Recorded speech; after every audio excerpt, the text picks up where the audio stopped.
মোটরসাইকেলে তেল কিনতে যাওয়ার পথে ট্রাকের চাপায় প্রাণ গেল দুই কিশোরের। ঝিনাইদহে ট্রাকের চাকায় পিষ্ট হয়ে আরিফ হোসেন ১৭ ও সোহান আহমেদ ১৭ নামের দুই কিশোর প্রাণ হারিয়েছেন। মঙ্গলবার সন্ধ্যা ৬:৩০টার দিকে ঝিনাইদহ মাগুরা মহাসড়কের ৫ মাইল নামক স্থানে এই দুর্ঘটনা ঘটে।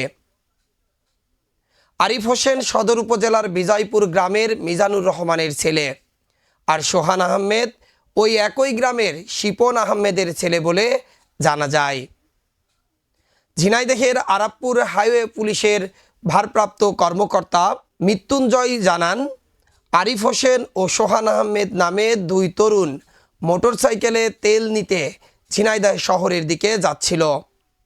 পথিমধ্যে ঝিনাইদহ মাগুরা মহাসড়কের ৫ মাইল নামক এলাকায় পৌঁছালে মাহিন্দ্র গাড়ির সাথে মোটরসাইকেলটির ধাক্কা লাগে। এতে তারা রাস্তায় ছিটকে পড়ে। সে সময় সামনের দিক থেকে আসা বালি বোঝাই একটি ট্রাক তাদের চাপা দেয়। এতে ঘটনাস্থলে মারা যায় ওই দুই কিশোর।